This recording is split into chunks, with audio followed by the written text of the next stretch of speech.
Friends, இன்னைக்கு ரவையில ஒரு caramel milk kesari செய்யலாம். எப்படி செய்யலாம்னு பார்க்கலாம். ரவையை ஒரு கப் ரவைக்கு ஒரு கப் பால் ஊற்றி 1 மணி நேரம் ஊற வச்சுக்கலாம். ஊற வச்ச ரவையை இப்போ என்ன பண்ணலாம்னு பார்க்கலாம் வாங்க. ஃப்ரெண்ட்ஸ், அடுத்த ஒரு கடாயை வச்சுக்கலாம். கடாயில் நீங்கள் எந்த கப்பில் ரவை எடுக்கிறீங்களோ அந்த கப்பில் 2 கப் சக்கரை எடுக்கணும். ஒரு கப் ரவைக்கு ஒரு 2 கப் சக்கரை போடணும். அதுக்கு ஃபர்ஸ்ட் இந்த கப்பில் தான் ரவை போட்டால் அதே கப்பில் 2 கப் போடலாம். ஃபர்ஸ்ட் ஒரு கப் போட்டாச்சு. இப்போ இன்னொரு கப்பை போட்டேன்.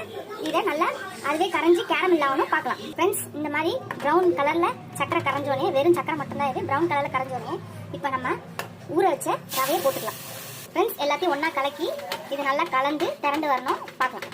ஃப்ரெண்ட்ஸ், கொஞ்சம் நெய் போட்டுக்கலாம். நெய் போட்டு கிண்டலாம். கிண்டிக்கிட்டே இருக்கலாம். கொஞ்சம் நல்லா திரண்டு வரட்டும்.